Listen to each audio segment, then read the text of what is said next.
Parlamentares protocolaram nesta semana um pedido de impeachment do ministro do Supremo Tribunal Federal, Luiz Roberto Barroso. Vamos conferir.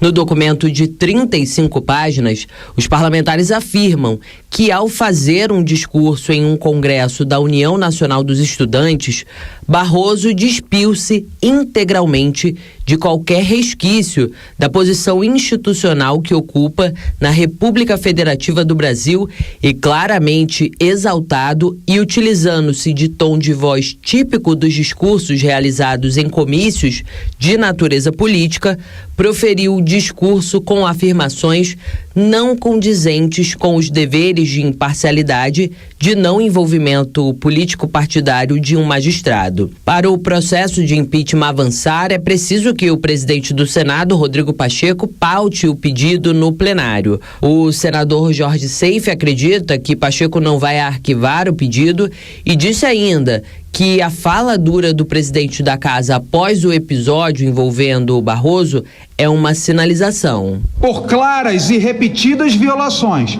da Lei 1079, de 10 de abril de 1950, em seu artigo 39, incisos 3º e 5º, requeremos do senhor presidente Rodrigo Pacheco que submeta ao Pleno do Senado Federal para a votação dos senadores o pedido de impedimento do excelentíssimo senhor ministro Luiz Roberto Barroso. Luiz Roberto Barroso é acusado de ter cometido crime de responsabilidade ao fazer um discurso durante um evento da UNE em tom político.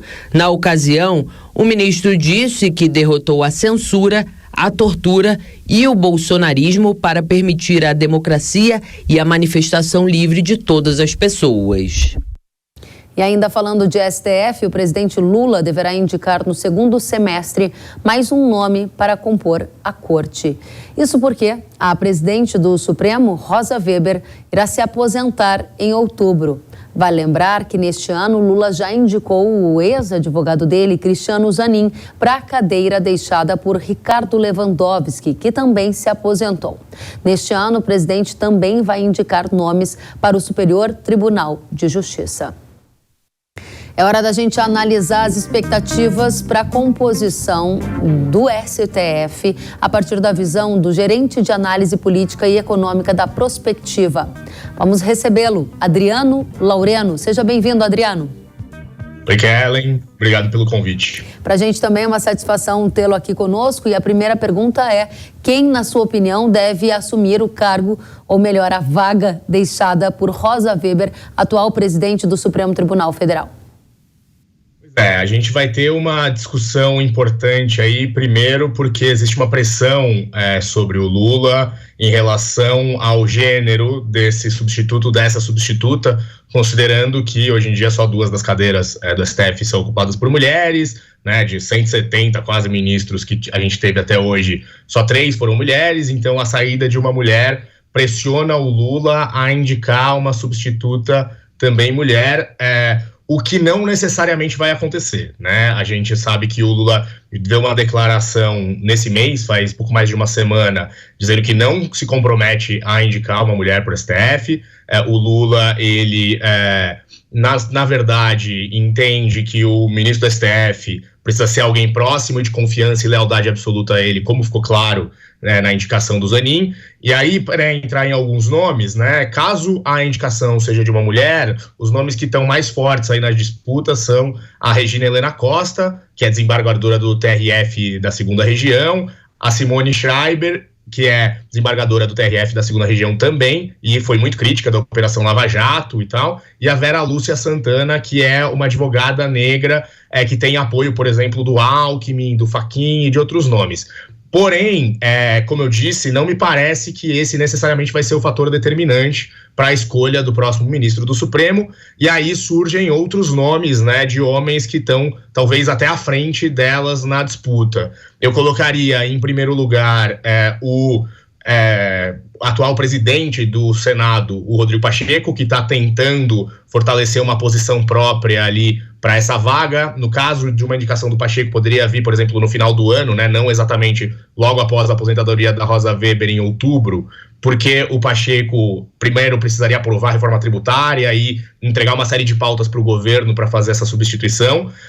Mais próximos aí do Lula tem o Jorge Messias, que é o atual AGU, né, que tem um posicionamento mais discreto, talvez, mas que é um nome evangélico e que poderia ajudar o Lula a se aproximar desse eleitorado. E, por fim, eu colocaria aí também forte na disputa o próprio ministro Flávio Dino, ministro da Justiça, que foi juiz por mais de década, foi por 20 anos presidente da Associação Nacional de Juízes, foi secretário-geral do Conselho Nacional de Justiça, que também é um nome que é muito próximo ao Lula e que poderia ser uma indicação. E aí, correndo por fora, talvez numas indicações mais políticas, tem o Bruno Dantas, que é presidente do TCU e tem o apoio do Gilmar Mendes, tem o apoio do Renan Calheiros. Então ainda está bem aberta essa disputa, tem vários nomes, mas acho que a gente começa a ter uma ideia dos principais aí favoritos, né? Adriano, são muitos os nomes, mas me chamou a atenção no que você disse, é que um dos critérios mais relevantes para a escolha do ministro do STF, você não mencionou necessariamente o notado ou notável saber jurídico, mas você disse que precisa ser alguém de extrema confiança de Lula. É uma politização do STF?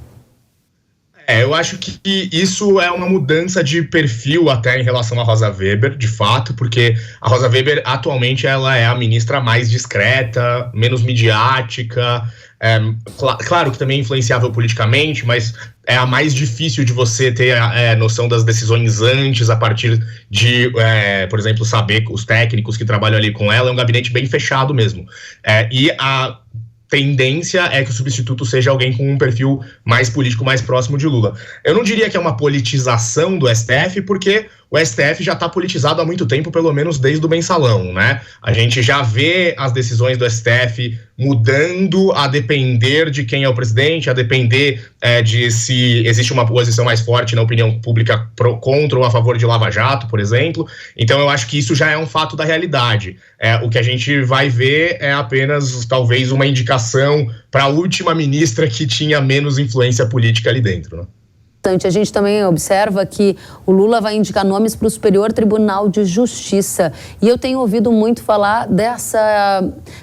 A palavra me foge no momento, mas é quase que uma cordialidade entre os poderes, um respeito entre os poderes. Me parece que a gente está entrando num cenário ou aprofundando um cenário em que esses poderes precisam convergir, eles não podem mais divergir. E essa é uma questão preocupante, não é? Eu acho que a gente está num momento de uma relação um pouco mais próxima, assim, entre o judiciário e o executivo, principalmente, depois de um momento de muito tensionamento e muita agressividade entre os dois poderes. Então, me parece que, de fato, houve essa proximidade até como uma tentativa de solução institucional para os conflitos que resultaram no 8 de janeiro. Então, o que talvez seja mais interessante é a gente entender quais são especificamente os ministros do STF que estão com mais influência sobre o executivo nessas indicações do STJ. A gente pode, por exemplo, ver a influência forte que teve do Alexandre de Moraes nas indicações para o TSE há pouco tempo atrás. E aí nisso a gente começa a entender quais são as redes de influência de cada um dos ministros e até onde vai a influência deles, muito além do voto próprio deles do STF, né? Muito bem, minha última questão para você é por que esse tema importa para o agronegócio na sua avaliação? Porque há muitos temas de regulação do setor agro que estão lá na pauta do STF. Pois a gente tem aí a votação do marco temporal, que é um tema importante para o agro e que está ali no STF. Tem toda a questão de demarcação de terras indígenas em geral, né? A gente teve há pouco tempo toda a controvérsia relacionada ao genocídio ali da população Yanomami. Então, os nomes que a gente está falando aqui, Flávio Dino, o próprio Jorge Messias, o próprio Bruno Dantas, todos eles tiveram declarações bem fortes em relação à proteção dos povos indígenas. O Rodrigo Pacheco é alguém que sempre tem uma posição um pouco mais moderada, intermediária, tentando ali conciliar posições, mas de qualquer forma também foi alguém crítico e que está tentando, não, por exemplo, permitiu a urgência da votação do marco temporal ali no STF. A gente tem também PL dos agrotóxicos, que o Pacheco pediu para uma modernização dessa legislação, mas sem que se eliminassem algumas instâncias necessárias para a regulação dessas autorizações de agrotóxico. Então, enfim, a gente tem vários temas do agro que, claro, acabam passando aí pelo STF. Para fechar, você falou em marco temporal das terras indígenas, mas eu lembro que a atual presidente da corte, que vai se aposentar, Rosa Weber, agora acho que eu me atrapalhei no nome, né? A ministra que vai se aposentar é a Rosa Weber, correto? Ela disse que quer sair da casa deixando resolvida essa pauta do marco temporal. Ela vai conseguir? Acho que é possível. A gente tem agora, ela ainda tem 3 meses de mandato aí pela frente, e normalmente, de fato, os presidentes do STF, eles tentam deixar uma marca, né, antes de sair, uma marca importante que tenha um apelo popular, e acho que esse possa ser um tema importante, de fato. Adriano Laureno, gerente de análise política e econômica da Prospectiva, obrigada pela sua presença. Volte mais vezes. Obrigado, Kelly. Até, tchau, tchau.